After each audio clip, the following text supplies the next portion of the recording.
मुसलमान इस वक्त कहाँ खड़ा है सर राजनीति में, आपके साथ जुड़ा हुआ है? बिहार के मुसलमानों के साथ लालू जी का एक जज्बात का, मोहब्बत का और हिफाजत का रिश्ता वो सब 25 में क्या हिस्सा रहेगा, प्लान कर रहे हैं आप लोग? जाति जनगणना आप कह रहे हैं कि हमने कराया, तो 18-18.5% के आसपास मुसलमानों की हिस्सेदारी है, और उसके हिसाब से आप लोग तय करेंगे भाई? मोहब्बत के रिश्ते से कोई रिश्ता होता है? नहीं। अपने नीति को, सिद्धांत को, विचार को तिलांजलि देके अगर आज वो मुख्यमंत्री बन जाएंगे तो क्या वो चाणक्य कहलाएंगे या सोशल इंजीनियरिंग के मास्टर कहलाएंगे? बीजेपी के एमएलए ने कुछ कह दिया कि मुसलमानों से उनका वोटिंग राइट्स, वोटिंग राइट्स छीन होती है, जिसमें किसकी माँ ने दूध पिया, कौन माई का लाल है हमारे रहते छीन लेगा, उसकी जुबान नोच लेंगे अगर आगे से ऐसे ख्यालात भी आपने लेके आए। मेरा नाम तेजस्वी है, मैं हिंदू हूँ, मैं CA-NRC का विरोध करता हूँ, मैं संविधान के साथ खड़ा हूँ, मुसलमान के साथ खड़ा हूँ, कोई हमारे हक अधिकार नहीं ले सकता। हक अधिकार की बात आती है मुसलमान की, सब लोग मुंडी नीचे कर लेते, कबूतर की तरह आंख बंद कर लेते। किया क्या है भाई मुसलमानों के लिए आपने? लालू जी को तो रिडिकुल करते हैं लोग, तेजस्वी जी को रिडिकुल करते हैं, जो इफ्तार पार्टी करते हैं या जो भी, हालांकि उससे कोई ना मुसलमान का भला होना ना किसी होने का, मैं उसका जिक्र नहीं कर रहा। बिहार में अल्पसंख्यक आयोग का गठन किसने किया? जो लाल कृष्ण आडवाणी पूरे देश भर में घूम लिए, उनको यहाँ अरेस्ट किसने किया? कलेजा चाहिए था, नहीं सरकारें तो और भी थी।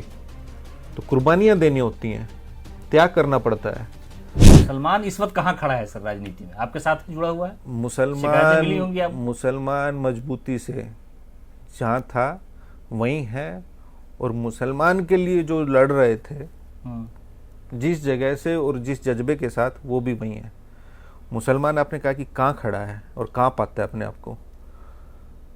मैं समझता हूँ कि बिहार के मुसलमान का, और इन जनरल आप पूरे मुल्क के मुसलमान को, पूरी कौम का आप सेंटिमेंटल एनालिसिस कर लीजिएगा। बिहार के मुसलमानों का, या इसको इस रूप में रखिए आदरणीय लालू प्रसाद जी का, बिहार के मुसलमानों के साथ लालू जी का एक जज्बात का, मोहब्बत का और हिफाजत का रिश्ता है। सियासत का रिश्ता तो बाद में है। देखिए, आपके पास, जब मैंने कहा ना मोहब्बत के रिश्ते से कोई रिश्ता होता है नहीं, जज्बात से बड़ा कोई रिश्ता होता है, तो उनका और हिफाजत, तो जो लालू जी ने कुर्बानी दी है जी। आज बिहार में या देश में, आपने तेजस्वी जी की बात की, लोग बोलते हैं नीतीश कुमार जी चाणक्य है। ये कौन से चाणक्यगिरी है भाई? आप बीजेपी के साथ मिल जाइए मुख्यमंत्री, आज तेजस्वी जी बीजेपी के साथ मिल जाएंगे, मुख्यमंत्री बन जाएंगे तो चाणक्य हो जाएंगे क्या? नहीं।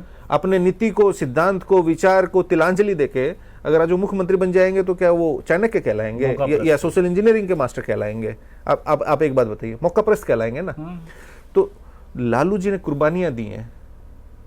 आज बड़े से बड़े लोग आप देखे होंगे, जो मुख्यमंत्री भी रहे हैं, केंद्र में मंत्री रहे हैं, पार्टियां तक लोगों ने मर्ज कर दी, लेकिन वो सीना तान के खड़े हैं आज भी।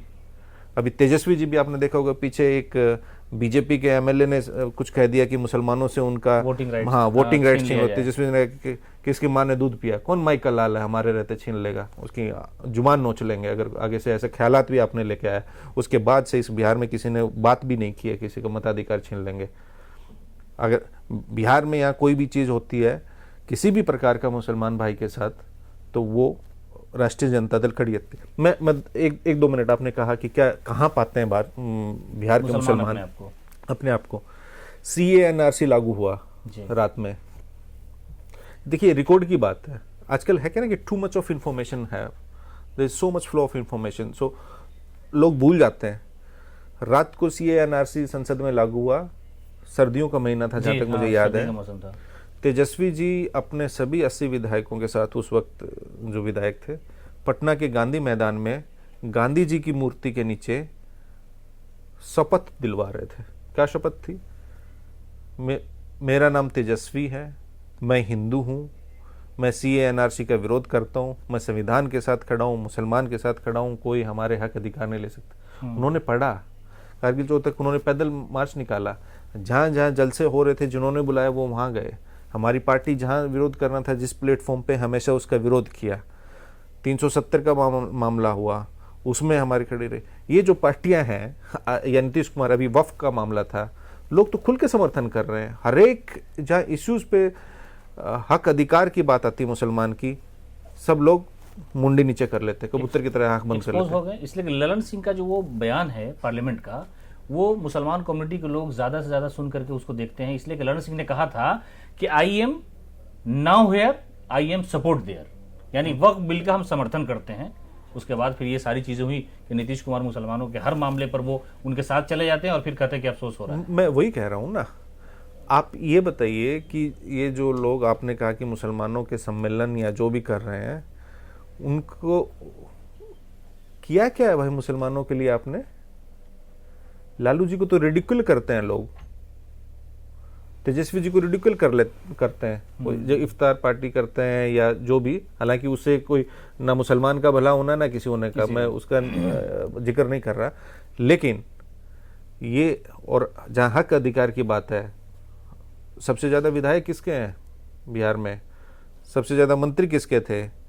या बिहार में अल्पसंख्यक आयोग का गठन किसने किया? जो लाल कृष्ण आडवाणी पूरे देश भर में घूम लिए, उनको यहाँ अरेस्ट किसने किया? कलेजा चाहिए था, नहीं सरकारें तो और भी थी। तो कुर्बानियां देनी होती हैं, त्याग करना पड़ता है।